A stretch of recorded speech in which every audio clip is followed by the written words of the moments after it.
Wailing Wall is a sacred remnant of the Second Temple, a place where God's presence still lingers. But this narrative falls apart under historical and archaeological scrutiny. The structure commonly revered today is, in truth, a surviving wall of the Roman military compound known as Fort Antonia, not the Holy Temple.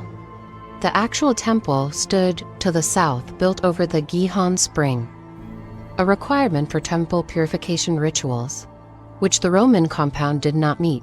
The protruding rock beneath the dome of the rock, often mistaken for the foundation stone of the temple, was in fact the central part of Fort Antonia. In other words, the Jews today are not praying at the remains of God's temple. They are praying at the wall of a Roman fortress. But the deception goes deeper.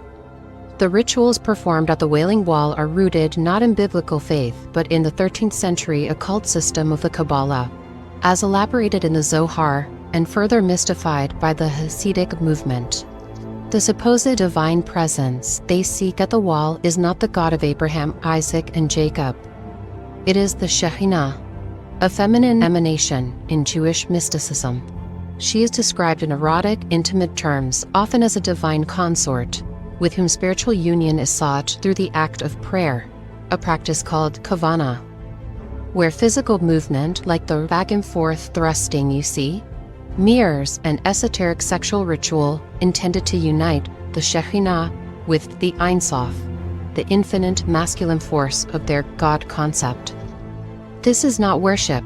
It's a metaphysical sex act disguised as devotion. It is an inversion of divine truth, rooted in mysticism that Scripture calls an abomination.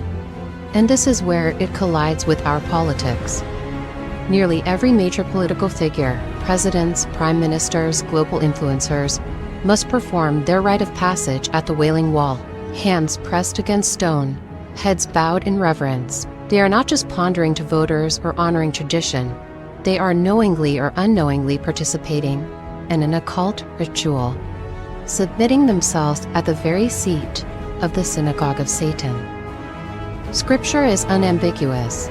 In Acts 17:24, it says, "God does not dwell in temples made with hands."